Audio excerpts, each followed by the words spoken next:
So to begin this session, I'd like to introduce His Excellency Hassan Ali Joho, who will deliver the chair's keynote address. Your Excellency.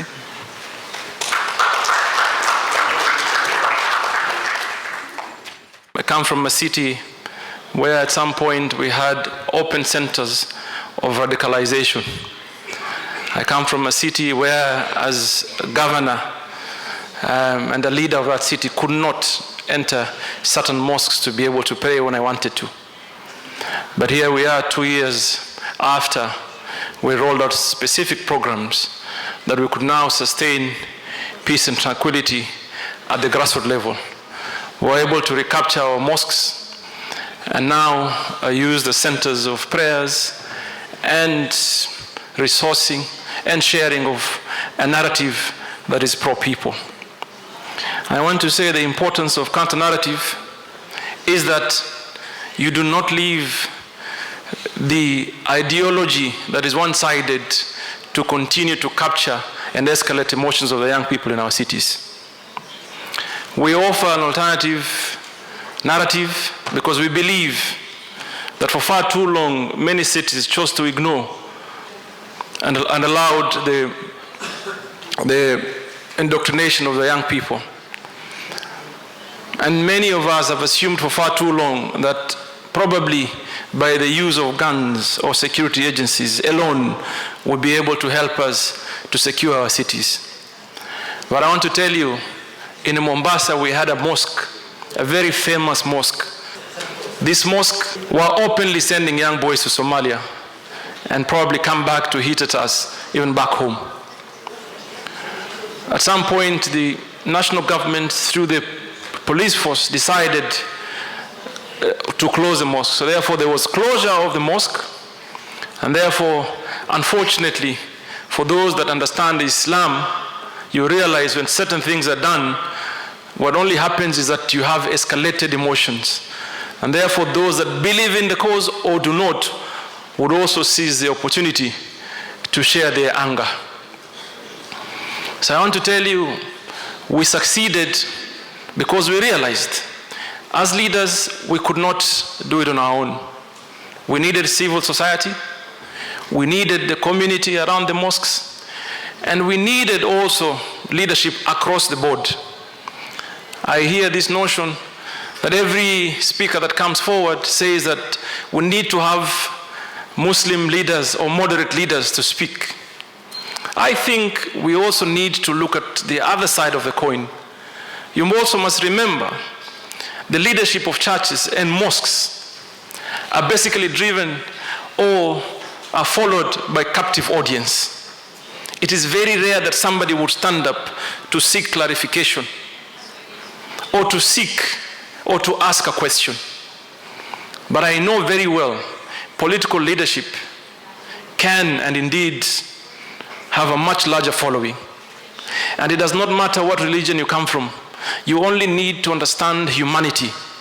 And that way you should be able to engage and challenge anyone who speaks indoctrination. So for us, we took the route of ensuring we brought leaders from all faiths together, led by the political leadership, because I think we can engage more and we have a larger following than, unfortunately, than the moderate religious leaders or the so-called moderate imams. You engage the community, give them the challenges, give them the basic information. Civil society, very critical. In Mombasa, and I want to recognize the presence of one of the few civil society leaders, Hussein Khalid, who is here, and is going to be a panelist tomorrow. He facilitated for us, between us and the radicalized boys, to have an engagement. And that was necessary because we know very well, in many instances, because of lack of opportunities, hopelessness, lack of employment, no young man who is nearly indoctrinated or radicalized or is in the process of radicalization would want to engage government directly. So for us to encourage civil society to play a critical role, because that for us really acts as a bridge that connects us and the young people. So I want to urge mayors and governors and political leaders here today, counter-narrative is very critical. And it must be driven by everybody. There is absolutely no way you can sit back and tell us that the imams are talking. We all must talk.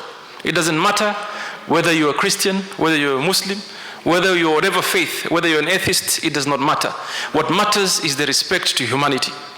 And therefore, for me, it is important that each one of us picks on the conversation on counter-narrative. The other important aspect that we need to ask ourselves, these young people, where do they engage? How do you have someone seated in Mombasa, someone seated in Brussels for that matter, to be able to communicate with somebody from Syria? Clearly, there's a strong following on social media.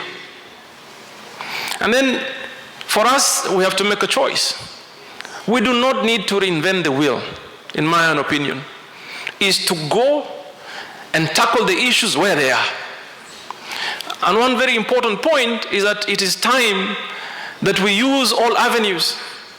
Mainstream media, most importantly because it captures the mind of the young people, social media. We should be very active. We should be able or allowed to create platforms for the so-called returnees, the rehabilitated youths, guys who have been de-radicalized, to be able to tell their stories. We should be able to create platforms of communication between the parents who have lost their children and the process of indoctrination.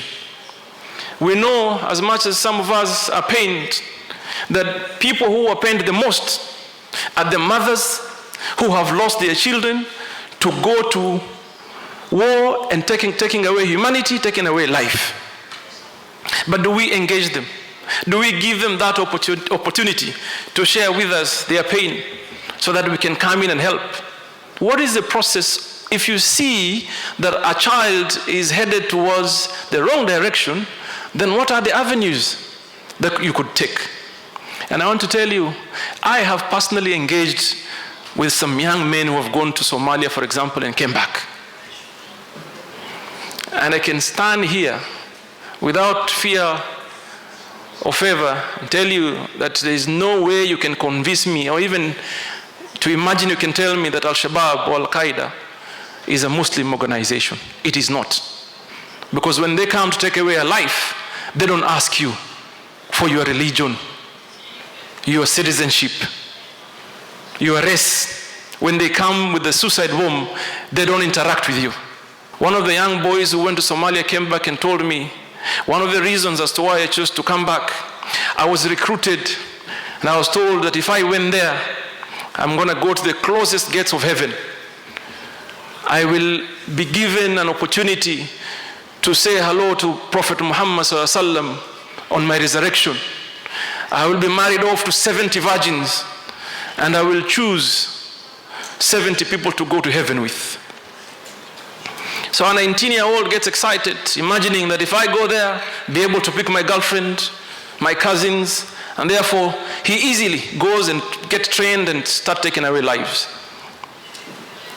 But one question that came to his mind and made him run away from Al-Shabaab is the fact that he knew very basic knowledge that Islam tells you, for you, under whatever circumstances, you have to pray 5 times a day. You have to read the Quran. So we have a situation where these young people, all they know, all they are trained to do is how to hold an AK-47 and throw a grenade and suicide bombing. So this young man asked himself, I have been in Al-Shabaab for the last these many months. I have not prayed a single day. Not a single member of where we are stands up to pray 5 times. So how can I then call myself a Muslim? Believing in a very strong Muslim movement, so that when I kill, I go closer to heaven. So when he got back, we used him, to talk to the others. Say, you know what? It's not what you think. You're actually taken in basically because there's a thin line between poverty, social injustices, and therefore you've easily lured into this movement believing you're on the right cause. So I want us to be cognizant of the fact that never imagine that anybody will do this for you. This is about us. It is our problem. We all have to deal with it by all means, by all possibilities, and by all standards. So therefore, Strong Cities Network for you, it is a place where you can have a continued conversation, share ideas, share experiences, and most importantly, agree on the way forward together.